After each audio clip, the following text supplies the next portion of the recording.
रिश्तों का बोझ कहानी। यह कहानी रामनगर के राम सिंह बुजुर्ग की है। राम सिंह अपने बेटे मोहन, बहू मोहिनी व पोते मोहित के साथ रहते हैं। राम सिंह की पत्नी सीताबाई की कई साल पहले ही मृत्यु हो चुकी थी। बहू मोहिनी ने बापू को पैसे देते हुए बाजार से सब्जी लाने के लिए कहा। राम सिंह बहू से पैसे लेकर सब्जी खरीदने चल पड़ता है। उसे रास्ते में अपने बचपन का दोस्त रामू मिल जाता है। रामू अपने दोस्त को अपनी गरीबी के सारे हालात बताता है। दोस्त की बातें सुनकर राम सिंह को उस पर दया आ जाती है और बहू द्वारा सब्जी खरीदने के लिए दिए गए पैसे अपने दोस्त को दे दिए। बिना सब्जी खरीदे ही खाली हाथ राम सिंह घर आ जाता है। ससुर को खाली हाथ देख बहू गुस्से से बोली, सब्जी क्यों नहीं लाई, क्या हुआ? राम सिंह ने अपने दोस्त की आप बीती सारी बातें अपनी बहू से बताई। बहू बहुत गुस्से में होकर अपने कमरे में चली गई। रात को जब मोहन ऑफिस से घर आता है और सब खाने के लिए बैठते हैं तो मोहन बोला, अरे मोहिनी, आज सिर्फ खाने में दाल ही बनाई, सब्जी क्यों नहीं बनाई? मोहन, मुझे क्या पूछते हो? अपने बापू से पूछो। मैंने इनको सब्जी लाने के लिए पैसे दिए थे, लेकिन ये नवाब साहब सारे पैसे अपने दोस्त को दे आए। यह क्या है बापूजी? ऐसे तो हम एक दिन साथ रास्ते पर आ जाएंगे। अरे बेटा, उसे पैसों की बहुत ज़रूरत थी। बाबा, यहाँ कोई अनाथ आश्रम खुला है क्या? तुम पैसे बांटते रहोगे, मैं दिन भर मेहनत करके पैसे कमाता हूँ। मोहन यह कहकर बिना खाना खाए ही अपने कमरे में चला जाता है। मोहिनी भी मोहन के साथ कमरे में चली जाती है। मोहिनी, तुम घर में एक नौकर क्यों नहीं रख लेती? नौकर क्यों? तुम्हारे बापू क्या काम करेंगे? दिन भर खाकर पड़े ही तो रहते हैं। इनको काम करने में क्या तकलीफ होती है भला? अगले दिन सुबह मोहन अपने बेटे मोहित से कहता है, ऑफिस जाते वक्त मैं आपको स्कूल छोड़ दूंगा। ए जी, आपने क्यों तकलीफ़ उठानी है? आपके बाबा हैं ना, उनको क्या काम है? वह छोड़ आएंगे मोहित को स्कूल।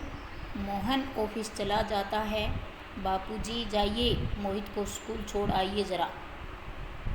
बहू, पहले मुझे एक कप चाय तो पिला दो।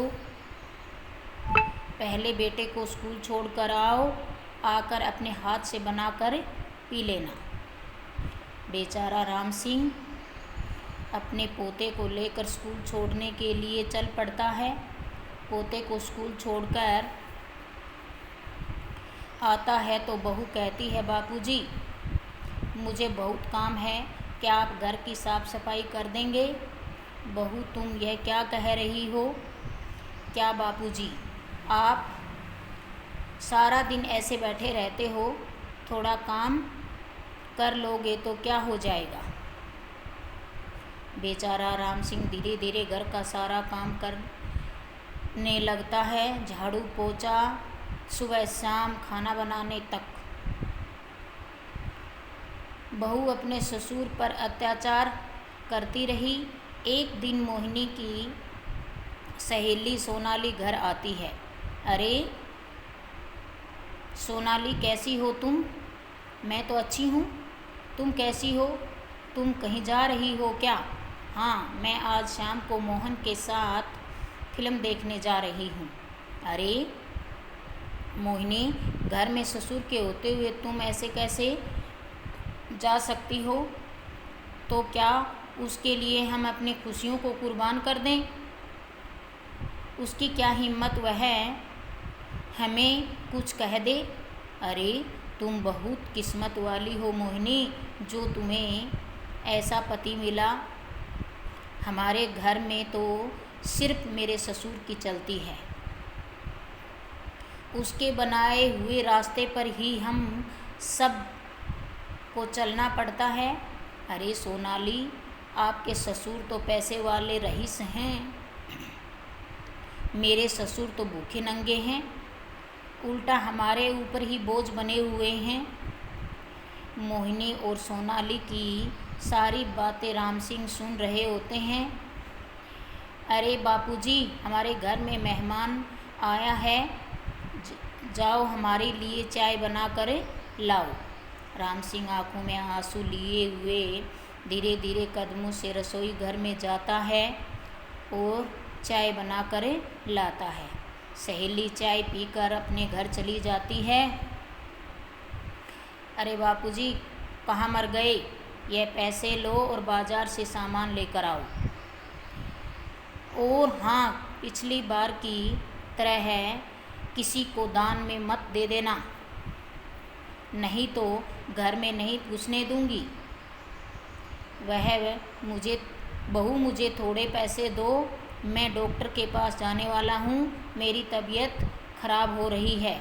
बहाने मत बनाओ बापूजी, दिन भर खाते रहते हो, थोड़ा काम कर लोगे तो ठीक रहोगे। दिन भर काम करके राम सिंह थक जाता है। सामान खरीद कर चलता है तो रास्ते में चक्कर आने से ज़मीन पर बेहोश होकर गिर जाता है। 2 लड़कों द्वारा उठाने पर राम सिंह को होश आता है और उसे पानी पिलाया जाता है। अपने फ़ोन से वह मोहिनी के पास फ़ोन करते हैं। मोहिनी फ़ोन उठाती है। आपके बापूजी को बुखार होने के कारण चक्कर आने से बेहोश हो गए। तो बहू कहती है, कामचोर है बापूजी, ये बहाने बना रहा है, कहकर फ़ोन काट देती है। रात को मोहन ऑफिस से घर आता है तो 2 लोग राम सिंह को घर लेकर आते हैं। अरे बापूजी, ये क्या हुआ? बेटा, मुझे चक्कर आ गए थे। अरे मोहन, इनको कुछ करना तो है नहीं, बहाने बनाकर आ गए कि हमें चक्कर आ गए। अब कमाने बाहर जाऊं या घर का काम करूं आपका? बापूजी, मैं आपकी इन हरकतों से परेशान हो गया हूं। अरे मोहन, मुझे भी यह सारा दिन ऐसे ही परेशान करता रहता है, इनको कोई काम वाम है नहीं। मैं तो चाहती हूँ आप मेरा इनसे पीछा छुड़वा दें। अगले दिन राम सिंह अपने बेटे के पास आता है। बेटा मोहन, मुझे मेरे दोस्त के पास छोड़ दो, रामू अकेला रहता है, मैं भी उनके साथ रह लूँगा। बापूजी, ये क्या कह रहे हो आप? हाँ बेटा, मुझे लगता है मेरे कारण घर में ज़्यादा परेशानी हो रही है। अच्छा होगा कि मैं यहाँ से जाकर दूर रहूँ। ठीक है बाबा जी, आपने ठान ही ली है दूर रहने की, तो मैं रोकने वाला कौन होता हूँ। हमारे बिना वहाँ आप खुश रहेंगे और हम यहाँ आपके बिना खुश रहेंगे। ठीक हुआ? बेटा, तुम्हारी माँ मुझे पहले ही छोड़कर इस संसार से चली गई थी, नहीं तो यह बूढ़ा शरीर उसका कैसे बोझ उठाता। बेटा बापूजी को लेकर चल पड़ता है। अंकल के घर जाकर बेटा कहता है, ठीक है अंकल जी, मैं चलता हूँ। मोहन बेटा, मेरी सुनो, जो तुम कर रहे हो वह बिल्कुल गलत है। यह तुम्हारे पिताजी हैं, तो क्या करूँ अंकल, मैं उनसे परेशान हो गया हूँ और वह खुद यहाँ आए हैं, मैं तो मना कर रहा था।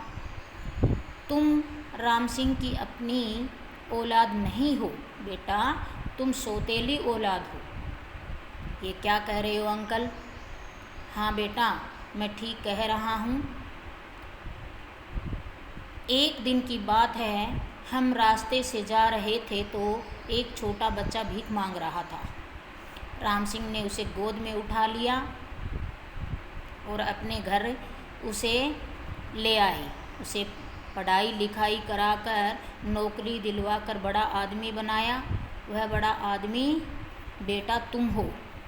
यह सब सुनकर मोहन रोने लग जाता है और अपने बापू के पास जाकर गिड़गिड़ाने लगता है। माफ़ी मांगता है पर राम सिंह उसे माफ़ नहीं करता। मोहन रोते हुए अपने घर वापस आता है। क्या हुआ जी? मोहिनी पूछती है। इतने उदास आंखों में आंसू क्यों हैं?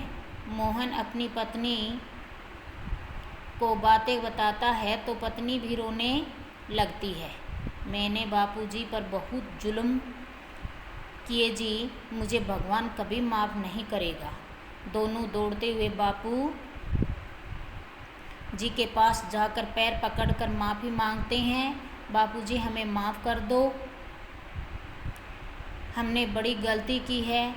आपने अनाथ को पाला पोसा और अपने घर में जगह दी, मैंने आपको घर से बाहर कर दिया। मैं बहुत बुरा हूँ। बाबा जी आप मुझे माफ़ कर दो प्लीज़। मुझे आज माफ़ नहीं करेंगे तो मैं अपने आप को ख़त्म कर दूँगा। बाबा नहीं बेटा, ऐसा नहीं करते। राम सिंह अपने बच्चों को माफ़ करके गले लगा लेते हैं और सब खुशी खुशी अपने घर में रहते हैं। हेलो गाइज, इस कहानी से हमें शिक्षा मिलती है कि अपने से बड़ों का आदर मान सम्मान करो और अपने घर में खुशी खुशी रहो। प्लीज़ चैनल को लाइक और सब्सक्राइब करें।